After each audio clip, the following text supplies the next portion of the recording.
Hello and Assalamu alaikum, everyone.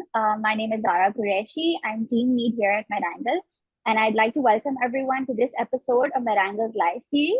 It's a match. It's a deep dive into Match 2024.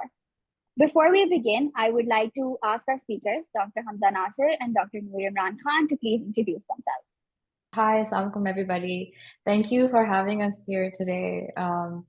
My name is Noor, and I'm a graduate from Ziauddin University. I graduated in 2018, and for the last 2 years, I've been working as a postdoc research fellow at UT Health San Antonio.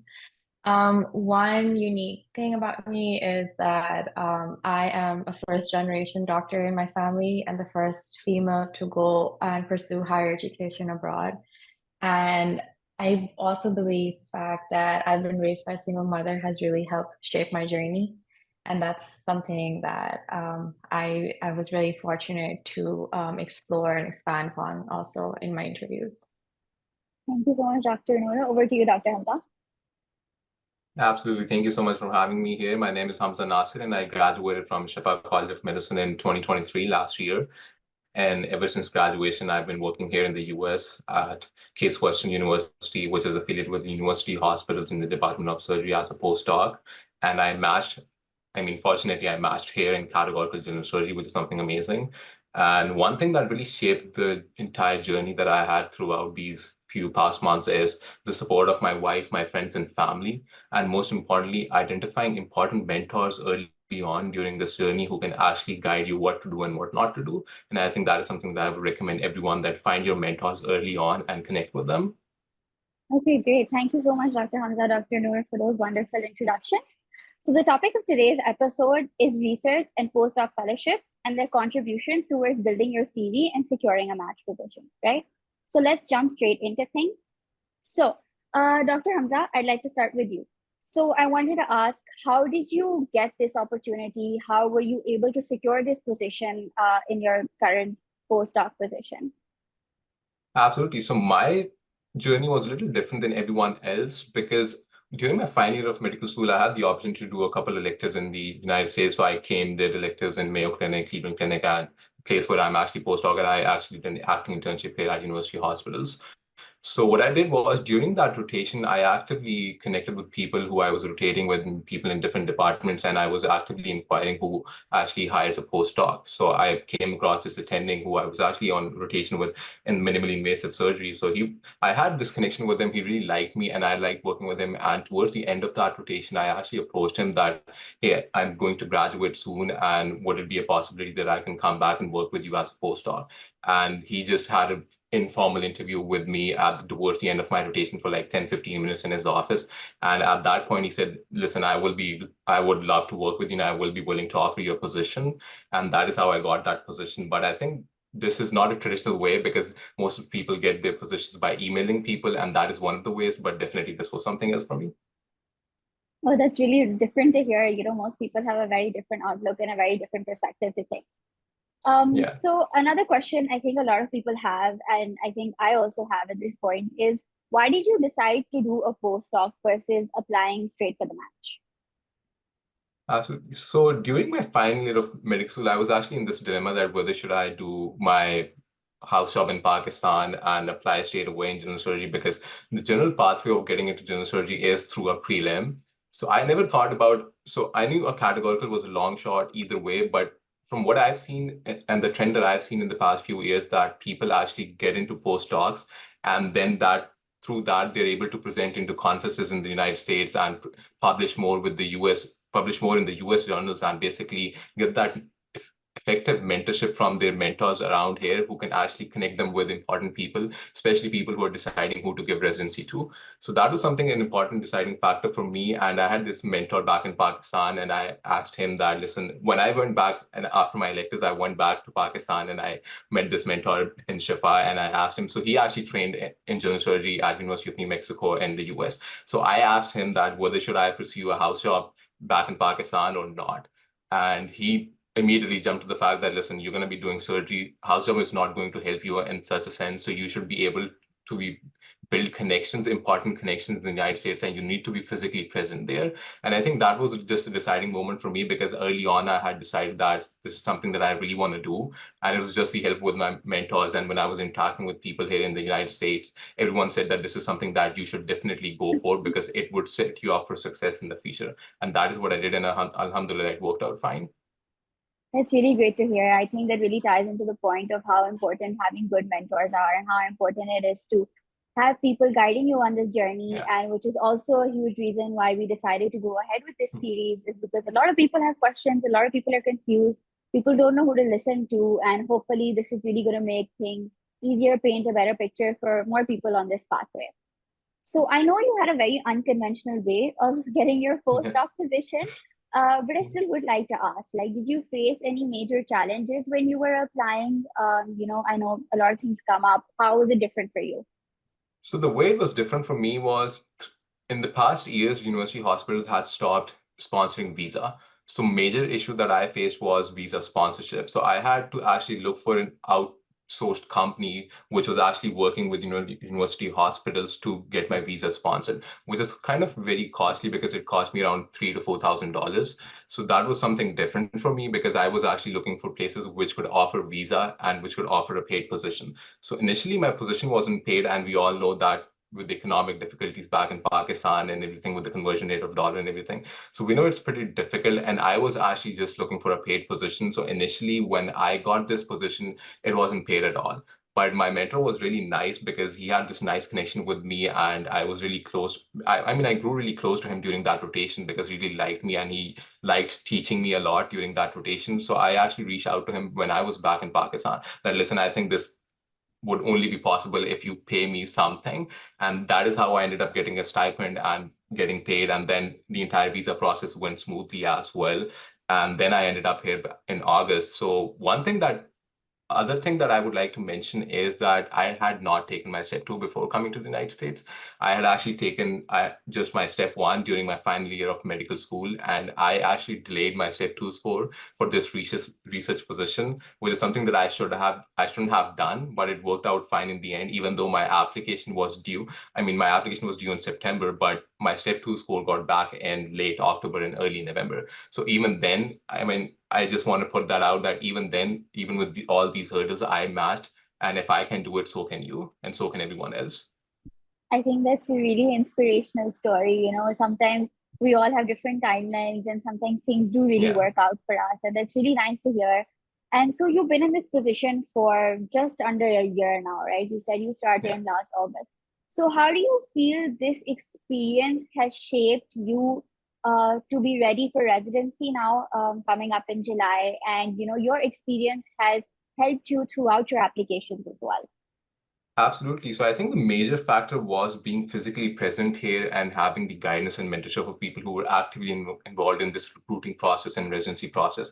So my mentor, he used to be a program director like 3 years ago. He stepped down from the position of a program director of a general surgery program. So before that, he had been the program director for the past 7 years. So he had quite an insightful comments about everything. So he went through my application, he went through my personal statements, and he used to sit down with me and he used to tell me, listen, this is something that you need to put into your application. This is something that you need to modify. So I think that help was tremendous. I was able to connect with the residents here because I had done a rotation prior to coming here as a research fellow. So I had a good connection with everyone in the program who actively, mentored me throughout the process.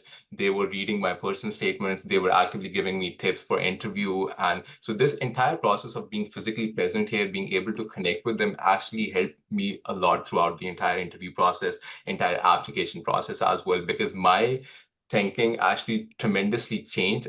I would say it drastically changed when I was back in Pakistan, when I came to do my postdoc here, because I was of the opinion that you need to present a different picture of yourself in the interview process and everything. You need to be very humble. You do not need to boast about your achievements. And I would still say that you don't need to boast about your achievements. But one thing that my attending told me here is that this interview process is very competitive and you need to show the best possible version of you, which is something that you do need to talk about your achievements, but in such a way that makes you the best fit for the program, and you're humble, you're showing humility at the same time. So this kind of changed my mind about the way that I used to view things early on. And other than that, I think having that experience, having that face-to-face time with the program director here at this program really allowed me this opportunity to have an interview for a categorical position and then end up matching here as a categorical intern. So I think that was really something that changed the entire course of my future and my residency. I think that's a very full circle moment for you, because like Yeah. you said, less than a year ago when you were applying, when you were given this position, it was an unpaid position, and how, the challenges you faced. And now, 1 year later, you have finally secured, a categorical position, which is Yeah. something like you mentioned in surgery is not very, very common. And it's something, like you said, I think you weren't even expecting, right? So, I mean, Yeah. congratulations once again. I think, it's a huge, huge achievement. And from No, thank that, you so much. Thank you. I would like to touch upon, when applying to a surgery subspecialty versus medicine or neurology like Noor has, what are the advantages of doing a postdoc? Okay, so I think one of the major advantages for these is that all these subspecialties really do require a certain amount of research experience, to say the least. I mean, I would very openly admit that I did not have that robust research experience back in Pakistan. And when I joined my research position, I actually was kind of a beginner in the field of surgery. What I learned, whatever I did during my research year. I was fortunate enough to join this position in such a time that it was just the applications were due in like 2-3 months. So I was able to get some projects started right away, and I was able to put them on my application and work over them throughout the years. So I really do think that you need to be able to show that you can lead a project, you can work effectively in a team-based environment. I think you can show that throughout your rotations as well, but having that essential research experience shows your dedication to that particular field as well, such as surgical subspecialties and surgery as well. So this is something that really the program directors do take into consideration, that what kind of dedication or what kind of mindset is that particular person coming into the program with. And this also shows that what kind of practice you want to go into and what kind of program you would eventually match into.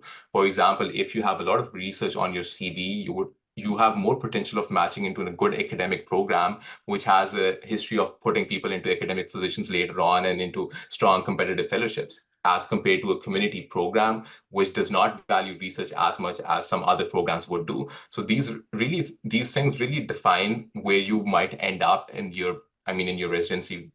And these things really also show the fact that you're dedicated, you want to work in this field, you want to actually be able to contribute to the field of medicine. And I think you need to be able to show that through working hard, through publishing a lot, through presenting, and all of this is an opportunity for you to actually showcase the abilities that you have and what you can achieve in this system in the United States. So I think that is the beauty of this entire system, that the avenues of opportunities that it creates for you, you just need to be able to, make the best out of it. And I think that is what I would recommend everyone who is in this position of looking for a position or who is actually starting a position soon. So I think just make the most out of it. That's really great. I think that's really wonderful advice for everyone on this journey and everyone who's going to start taking this journey. So one last question for you, Dr. Hamza, and I think this is a question that most people have, is that do you think the impact your postdoc had on your match application was instrumental towards you matching and securing this categorical position? Oh, absolutely, 110%. I actually just say this to my friends and family every time that I talk to them. I mean, when we had this match result come out, I was just talking to them this other day, and I was talking with my fellow colleagues who recently matched into this match cycle as well, that I would not have been able to get this position if I wasn't here physically present. I wasn't here physically. I wasn't having that face value or face time with that program director. I think that was something that was very essential throughout the course of this entire match season. The program director used to sit down with me, and I would just, go in and I would just see his schedule on my computer, and I would see when he was free or when he was having his admin day, and I would just walk into his office and knock, and I was just like, hey, I just need to sit down with you. I want to discuss this thing with you. So I actually discussed the entire application process with him prior to applying. And during that time, he did give me a hint that I will be getting a categorical interview and stuff like that, even though I told him that my step 2 score was going to be delayed. So these things really do matter when they know you personally as well as a person. So I actually did my acting internship with the program director himself. So he had that face time with me. I was able to show my teamwork skills. I was able to show my abilities of working in the OR, of abilities of working well in a team-based environment, and effectively this program as well, because I was able to develop this good, strong support system here with the residents and with all the fellows here.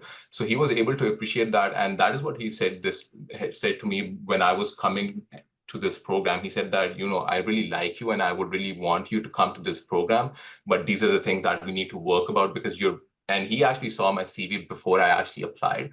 So I was able to get his insight even before I applied to the entire general surgery match cycle.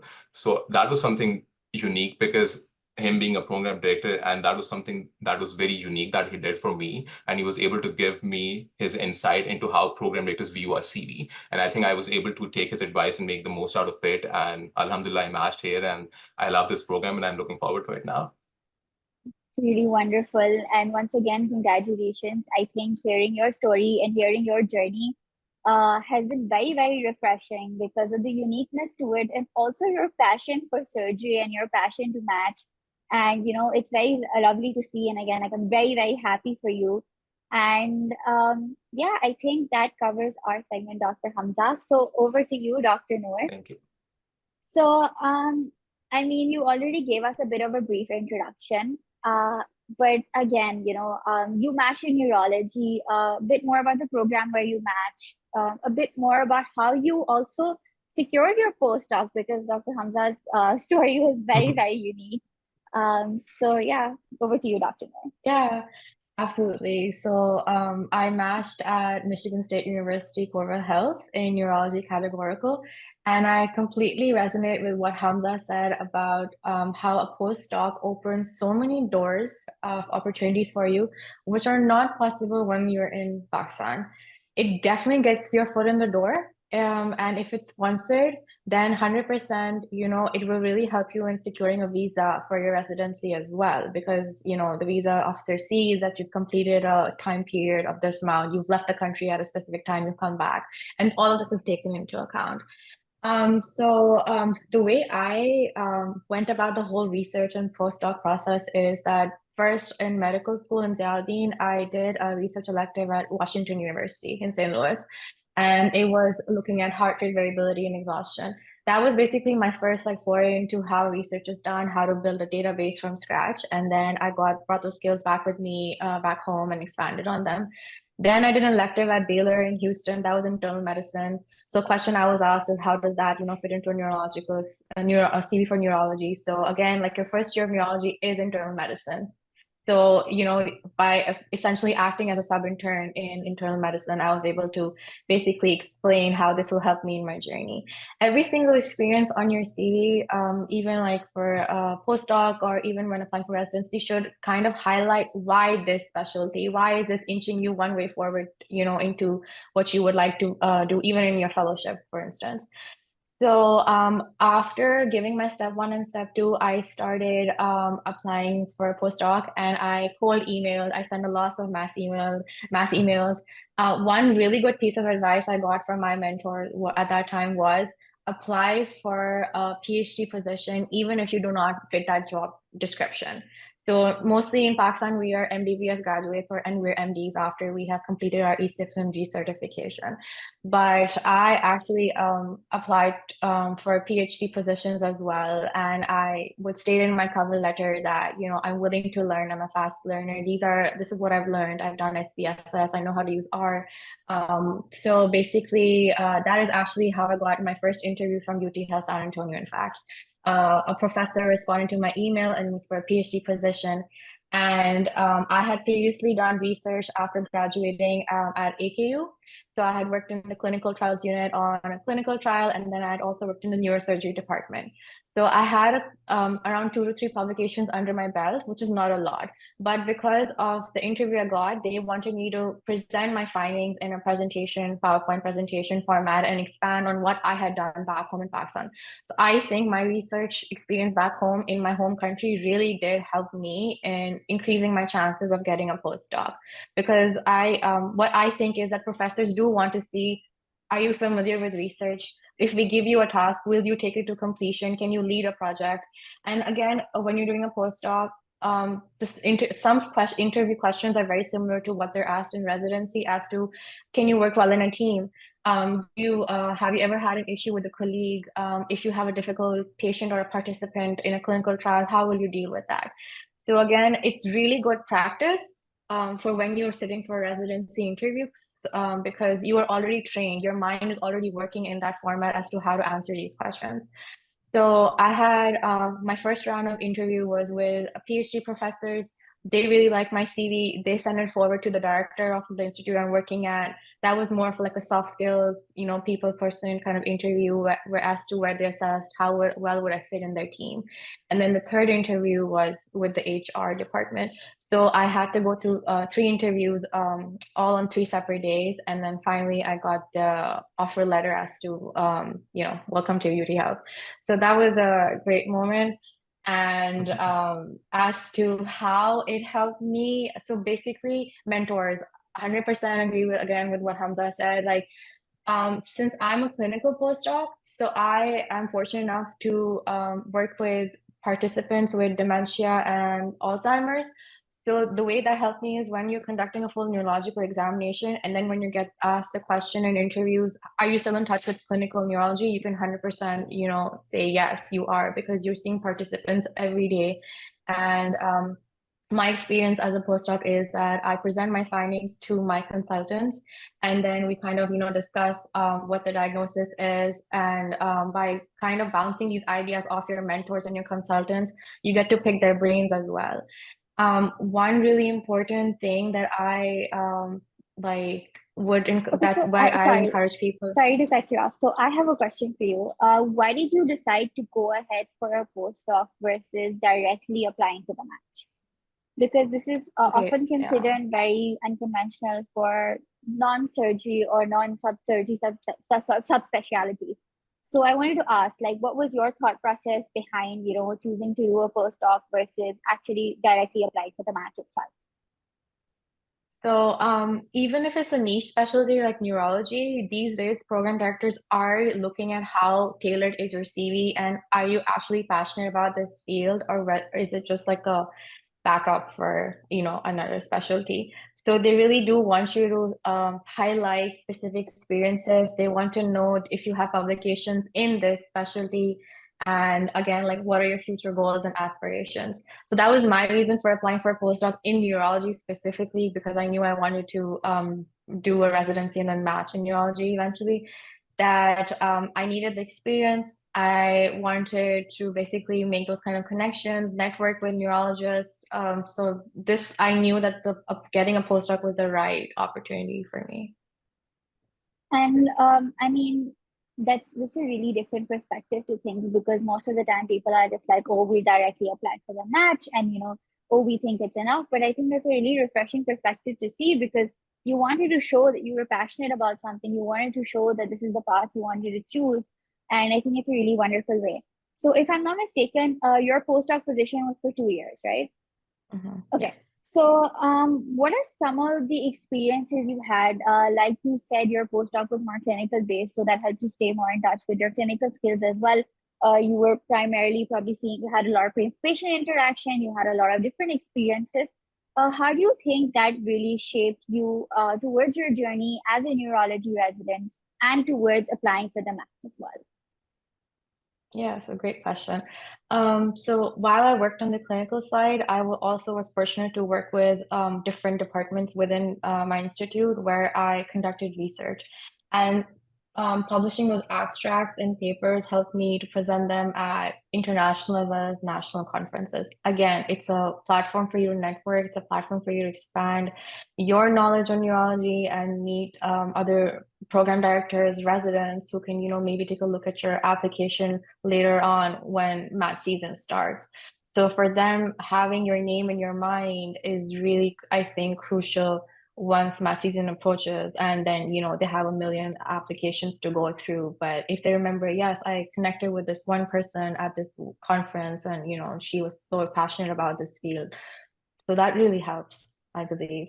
Another great thing is that you get really strong LORs from your mentors, especially the longer you work with them in that field, the more they can vouch for you and the more they can assess as to your character. Versus doing an elective for 1 month or two, which is great, but then they really don't know what kind of a person you are in those. You can't really assess. But if they work with you long term, they can definitely put in a good word for you, maybe even make some calls or send out a couple of emails to different programs if you have that kind of relationship with them. And I was very fortunate to have that. And yeah. I think this really ties into what Dr. Hamza said as well about how his mentor back in medical school as well as his mentor during his postdoc, how they were instrumental in shaping his journey in his successful match cycle as well. And I think that's a very, very wonderful point to put up, how networking, how relationships are a huge part of postdoc. And it's not just about doing the work. Yes, of course, that's very, very important. But at the same time, you will have this opportunity to get your foot into the door. And like Dr. Hamza said, it gives you a lot of face time. And like you were also mentioning, your mentors, people who will pick up the phone and give you a good recommendation or write you a very, very good LOR. And I think that's a very important point to stress on over here. Is there anything else you'd like to add, Dr. Noor, before we move on? Yes. One other reason why I would highly recommend people do a postdoc is that it really grooms you. The soft skills that you acquire, you learn how to speak, you learn how to communicate, you meet people from different ethnicities, cultures, races, which definitely helps you, especially during interview season, because again, your interview makes or breaks your match. Because if you need to improve your communication skills or how to relate to people from different aspects, from different areas of the world, a postdoc will definitely help in that area.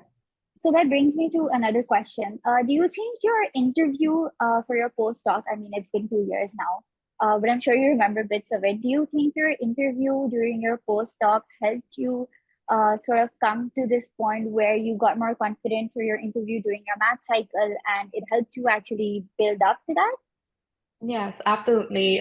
So again, practice. So all the experiences you gather, and then it's also like you might have a very productive year as a postdoc, but can you relay that information in a very nice, concise manner to the program director? And like Hamza said, so that they think that you're a good fit for their program. If you are a postdoc working in a big academic institution, how are you kind of relating that when you're interviewing for a community program? So that again comes with practice, that you get so many experiences on your CV that you can pick and choose and then kind of, see what you would like to relay to the program director.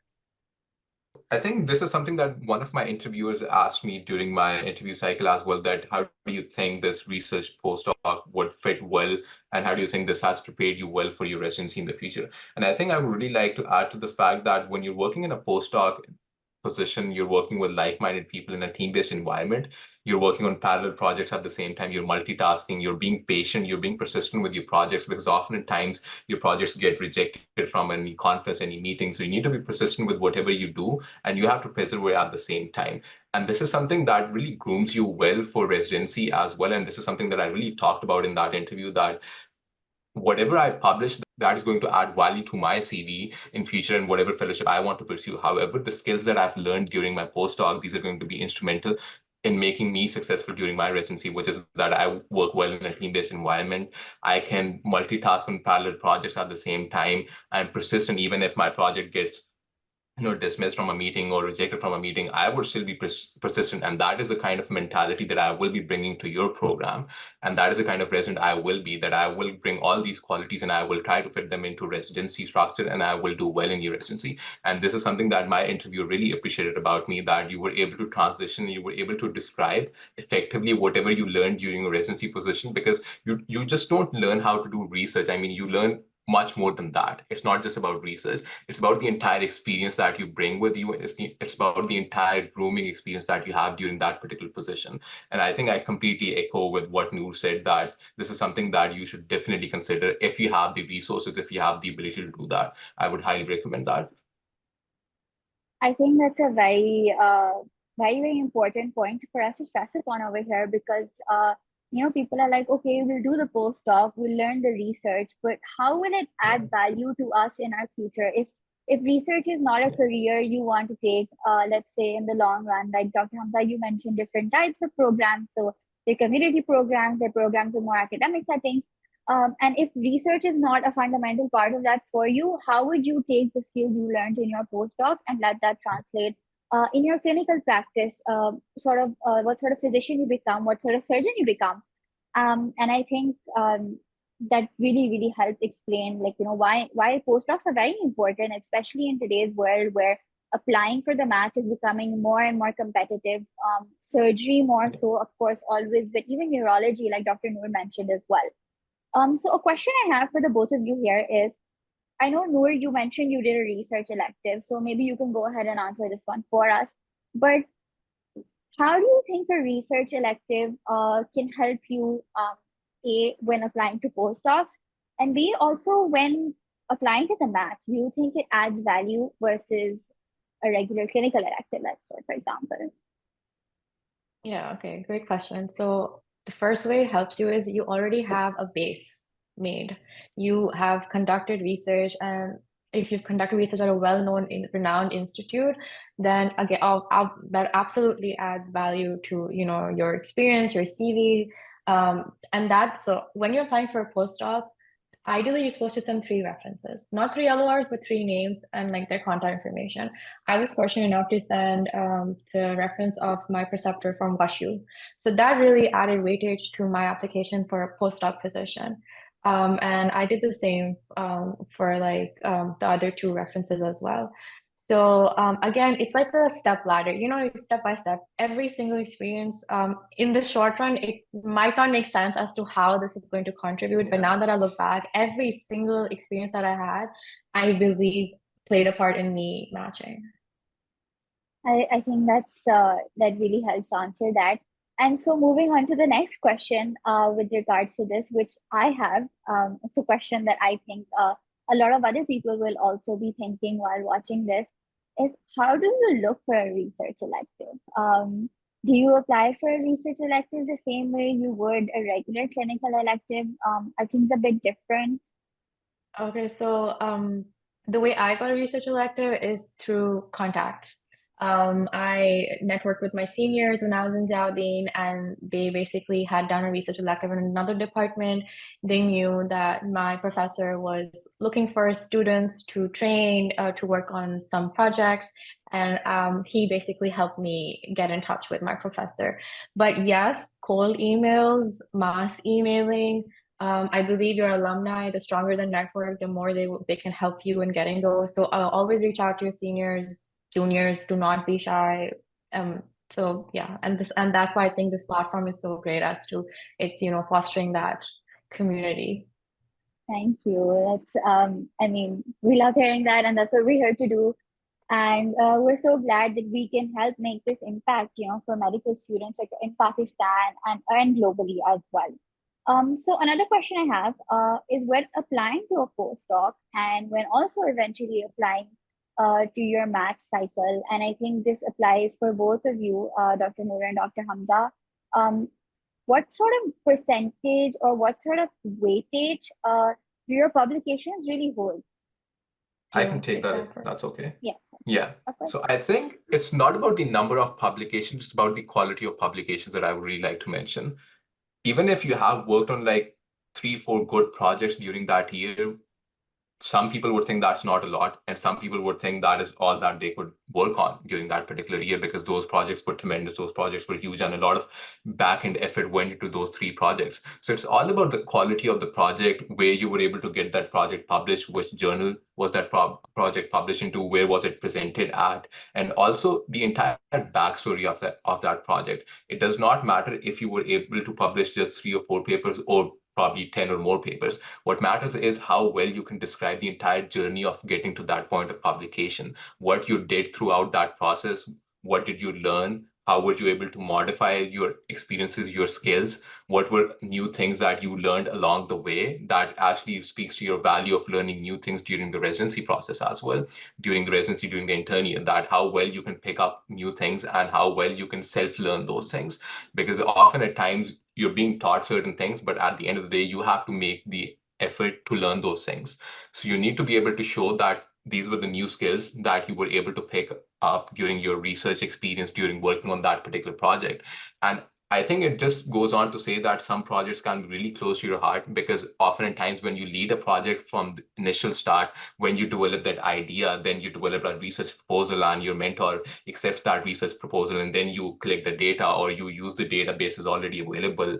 And then there's an entire journey behind it, I would say. I mean, there are certain projects that you work on as a co-author, and there are certain projects that you work on as a lead author.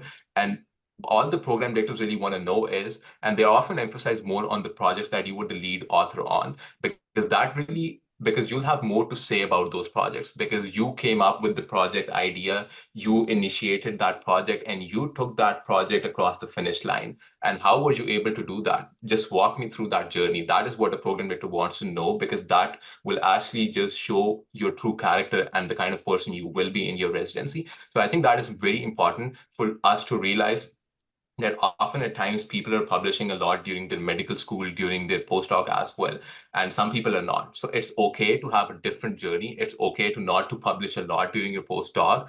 Obviously, you need to be productive, because if you're not productive, then that goes against you. But publishing a good amount of papers and publishing like a decent, I mean, publishing more than 10 or not more than 10, it just, has to show that the kind of value you bring to the program and the kind of valuable research you were able to do during that particular time. And I think if Noor can, because she has had more experience than me, she can probably add more to that. But I think this is something that is very serious, and people really do need to consider this, that the quality of the project matters more.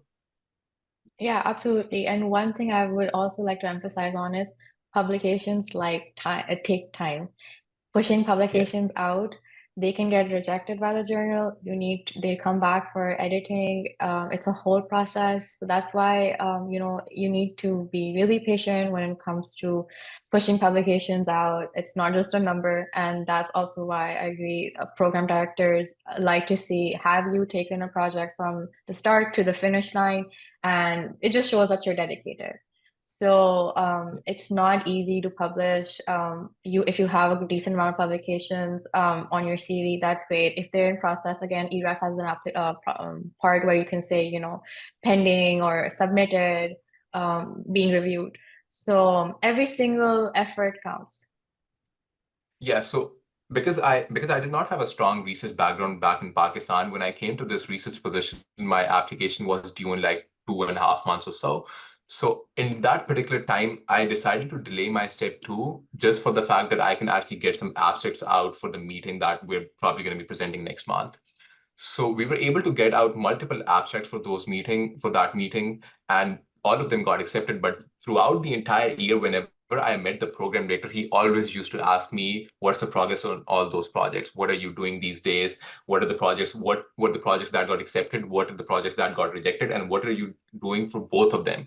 Even the rejected ones, how are you going to change things? How are you going to improve on those particular things? So this thing, I think, really meant a lot to my program director as well as to me and my mentor, that they were actually very invested in the entire journey that I had during this postdoc experience, because they were also they also knew that I did not have that very strong research background back in Pakistan. But when I came here, I was able to show them that I can work hard. I was dedicated, and I put up a lot of abstracts. All of them got accepted. I have oral presentations, and all of these are like, I'm working on manuscripts for all of them. So I told all of that to my program director in every interview that I had, and everyone liked to ask me that, listen, all of these are abstracts and some of these are publications.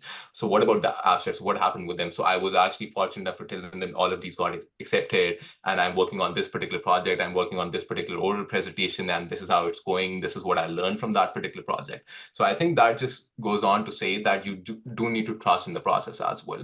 That is just what I'm going to add. Just trust in the process and keep on working hard. I think that's a very nice sort of motivational speech over there. I definitely feel very motivated. It definitely is a process. Postdoc itself comes with its own processes. I know you had a very unconventional way of securing your position, Dr. Hamza, but as Dr. Noor mentioned, sending out cold email, mass emails, it takes a lot. And sometimes, you're just like, do I have enough? I only have 1 or 2 research publications. And sometimes quality over quantity does matter, right? And like both of you have really highlighted that, securing your postdoc was a testament to your hard work, was a testament to what sort of person you were and what sort of person you have also evolved and become during this period as well.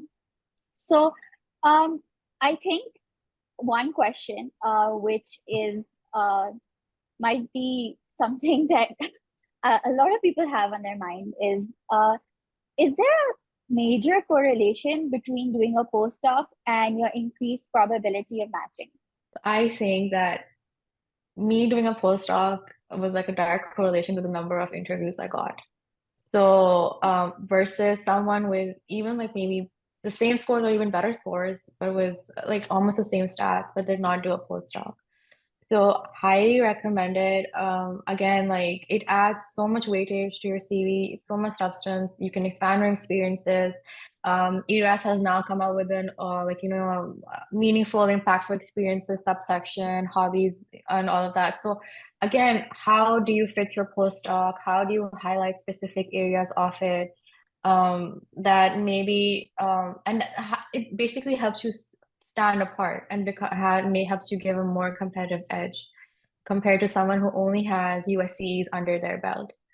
And if you are having trouble getting USCEs, you can always rotate if the faculty is willing, the clinical faculty with them, and then add that as a separate subsection on your ERAS CV as to not only did I do research with them, not only was I a clinical postdoc, but I was also able to get a year or two out of like clinical USCEs with them. And then that generates strong LORs. So again, it's like a domino effect. Thank you for that, both Dr. Hamza and Dr. Noor. So I know we've talked a lot about the benefits of doing a postdoc, why it's important, why, it helps you, also increases your chances of securing a match. Dr. Hamza, would you have anything to add to what Dr. Noor just said? Absolutely. So I think having a postdoc and having one foot through the door definitely increases the number of interviews you're going to get. Obviously, it varies from person to person. You can not have you can not have a postdoc. You can still do very well throughout the math cycle, and a lot of people have done that. I certainly think it's not a necessity, but I think it's something that really adds value to your entire application, and you're able to show how you're different than other people. And I think it's everything about this match process is what sets you apart from the next candidate who's going to interview at this particular program. And I think a postdoc really does that. And other than that, I think I completely agree with what Noor has said, that it opens multiple doors for you, not just in terms of research. You can rotate with your mentors, you can rotate with the different faculty members in that entire department or in that hospital. And you can add that, and you can generate LORs, strong LORs from those. You can add those into different subsections of US clinical experience, whether that's observership, whether that's an externship. That depends on your preceptor at the end of the day. But absolutely, it opens multiple doors for you, because often at times it's difficult when you're back in Pakistan. You have to, logistically, it's kind of difficult to come back and forth between Pakistan and US to do multiple US clinical experiences. So the most that people usually do is that they come here, they stay in the United States for like good 4 or 5 months and try to get multiple rotations out of the way. But this postdoc actually allows you to be in the US for like more than 8-9 months, or probably in Noor's case, 1 to 2 years. And that really allows you to be able to, do rotations, publish, have that face time with those program directors who are at the end of the day going to make a decision whether you're going to join their program or not. And I think it's very important that when you interact in this entire community in the field of medicine, whether in the field of surgery, whether in the field of neurology or anything else, when you're able to present your projects, when you're able to network with these important personalities, they can vouch for you at the end of the day. And it goes a long way, especially for surgical subspecialties, because I know that surgery is a close-knit community, and so is everything else. I think with every new society that there is in the United States, everything has become very close-knit, and everyone knows someone very important, or probably the other way around. So I think it's very important when you're working in a close-knit community that you're able to have your mentor reach out to other people who can give interviews to you, who can, put in a good word in their particular program to the program director, and that can actually make the very difference between you going unmatched and matched.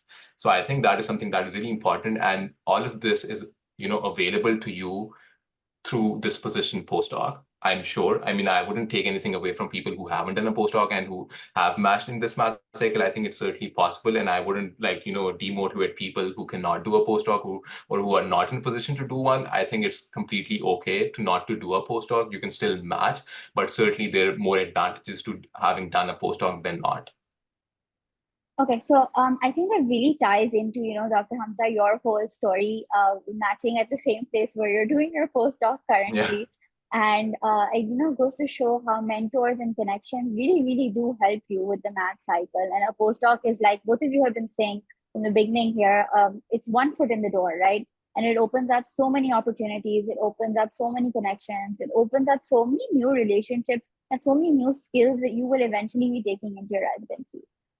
So I think one of the last things I'd like to touch upon for this episode here is I know we have a lot of benefits. I mean the endless benefits at this point. I think we've discussed. But are there any you would think cons or disadvantages to doing a postdoc? Anything you would think that people who are going through this pathway, people who are going to be making this decision, should be aware about?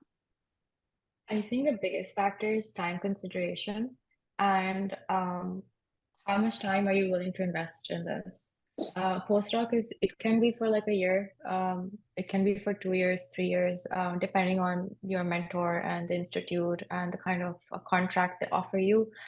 But the thing is, how much time are you willing to invest in this journey, and then taking that into account with your year of graduation? Because here you have the 5-year year of graduation rule. Sometimes programs look at it, sometimes they don't. So again, it's a risk that you have to like think about taking that into consideration.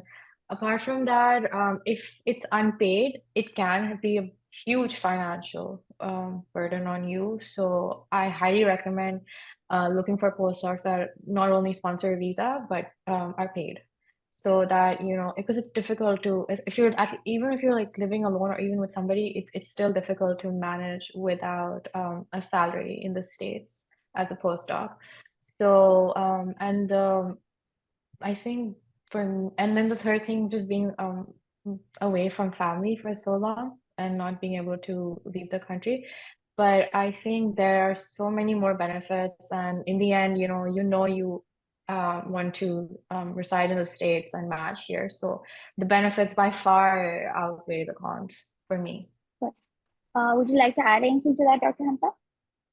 No, absolutely. I think one of the biggest factor that people actually look for is financial problems when they're being offered an unpaid position. And I think I definitely know from my point of view that when I did my rotations at multiple hospitals, I was offered research position at almost every place that I rotated at, but most of them were unpaid, and I could not go for them because I know it was going to be a huge financial burden for me and for my family. So that is something that really you need to really consider, and you need to plan your finances accordingly, because this entire match process is very financially draining, whether you're taking care of the finances or your family. And I think in most cases, your family is bearing the major burden of your finances. So I think it can be very financially draining for them. And when you're applying in the programs, when you're applying for like 150 to 200 programs, it is very costly at the same time. So I think you really do have to factor that in. Other than that, one important thing that when I was able to talk to program directors here in the United States, one thing that all of them across the specialties mentioned was that if you're being offered a postdoc position and you're not productive in that postdoc position, and again, productive is 3, 4 good quality projects or more than 10. That is subjective. That is very subjective to the kind of postdoc you have. That is very subjective to your mentor as well. Whether your mentor publishes a lot or whether your mentor only works on 2, 3 good projects throughout that year. But you still have to be productive in that sense that you have to learn something. You have to be able to show that this was something that really adds value to you and your application. And if you're not able to show that during your application, if you're not able to show that during your interview process, that is going to go against you. And one of the program directors really recommended me that if you're not being productive in your postdoc, it's better to stay back in home country and do a clinical year, because at that point, you're actually taking care of patients. And that is something that eventually you're going to do in residency, and they really add value to the fact that you have actually done intern year back in Pakistan and you know how to take care of patients. So if you're not being productive in the postdoc, you have to, you have to be able to, separate it from the fact that you're doing intern year back in Pakistan or whatever you want to do in the future. But you have to make sure that whatever you do, it says something about you and about your application. And all of those things should point in the one same direction that, you listen, I'm a great candidate. I want to match at your program. And all of those things should point in one direction that, he has done his intern year back in Pakistan, or he is doing his postdoc in the United States. This is what he did during that particular time. This is the kind of candidate he is. Your LORs are going to speak for that. Your mentors are going to speak for that. And all of those things are going to help you match. Thank you so I think much, that's a great point. Dr. Noor, Dr. Hamza, and this whole episode, this whole session has been very, very informative. So before we close off, I wanted to ask both of you one question. If there's one piece of advice you could give to people applying for the math cycle or people applying for postdoc positions, what would it be? Like we both touched upon this and stressed on it, I cannot talk about enough networking, connections, communication, whether it's in writing, whether it's verbal, make sure you polish these skills. They will go a long way. Soft skills, saying please, thank you, just like being a genuinely nice person will take you really far. In neurology, the program directors look at the CV very holistically. Scores do not matter as much as for other specialties. It's more about the kind of work you've done, how productive you've been in your postdoc, the kind of how does, again, like your time, even if you've not done a postdoc, time to your whole like time journey applying for residency. So, and at the end of the day, do not give up. Do not be shy to reach out to other people and take help, take advice. Your mentor does not even have to be from the same specialty as you. So, and that's been the case for me. You never know who can help you get your foot in the door. So, yeah, that's my Thank you, advice. Dr. Noor. That's really wonderful. Dr. Hamza? Yeah, no, I would just like to add one more point to this, that I think certainly the connections that you build throughout this entire process, they're going to be instrumental whether you match or not. And with the way the match cycle is going, with the way the match cycle has gone for the past 2 years, certainly this entire emphasis from SCORE has shifted to more towards holistic review of your application, and especially for surgery as well. I wouldn't take anything away from the fact that you do really need high scores for surgery to get you one foot through the door or to go through that filter of screening process and getting that interview. But after you get that interview, it's about your entire application. And it's like a holistic review process in which your research matters as well. Your eras, experiences matter a lot. You need to be able to show that you're a well-rounded applicant rather than who just focuses on research or who just is very academically, high achiever and who only has good scores on paper and he's very socially awkward or he might not be a good fit for the program. And that is something that the program really do take into consideration, that how good of a fit will you be? And they're able to assess that very efficiently during the interview process. And I think you can be a tremendous applicant on paper, but you can be very socially awkward. You cannot be a good fit for the program at the same time. And I think you need to realize that whatever you do during your medical school, plan accordingly. Plan upfront. I would say that you should start planning early on so that you don't face any difficulties at the end of the day, such as I ended up delaying my step 2. I would highly not recommend that. I would highly recommend against that. But absolutely, it ended up working for me. It might not for you. It might for you as well. But I think at the same time, it's important that we're able to give back to the community back in Pakistan and especially IMG's community. And I think what you can do is learn from all our experiences. And I think this is something that we're able to establish through MedAngle. And I think I'm really grateful for you guys. Thank you. Thank you so much, Dr. Hamza. And I think that's a true testament to how unique and how similar everyone's journeys are at the same time. While everyone is on the same pathway, there are so many different variables. There are so many different things that are happening around you. There are so many different things that are happening in terms of your CV, in terms of your qualifications. And truly, those things do make and break your application. I would like to mention over here that I know a lot of people will have a lot of questions about applying to a postdoc, what a postdoc actually is. And for that, you guys can all go and tune into our Twitter space, which we did last year on 26th of November. And that we did a Twitter space with Dr. Minam Farooq, who is currently doing a postdoc at Cornell New York Presbyterian Hospital in neurosurgery. He is a graduate from King Edward University. And if anyone has any specific questions about a postdoc that really thoroughly answers that, I know this episode was more about, applying for the match after a postdoc, but there will be a lot of questions. There will be a lot of that. So that's a great place for everyone to go look. Thank you so much, Dr. Noor, Dr. Hamza, for your time, for your invaluable information, for all your wisdom, for all your guidance, for all your help, and for your compassion to helping IMGs and to helping more people on this journey in the future. Congratulations once again to both of you for matching. And it's truly, truly, truly a huge achievement. And we are so happy that we could have you here today for this episode. There will be more episodes following suit on different topics. In the meantime, please do stay updated with us. Follow us on our socials. You can subscribe to our YouTube channel, and you can follow us on Instagram, Twitter, LinkedIn, Facebook, etc. And thank you so much, everybody. Bye-bye.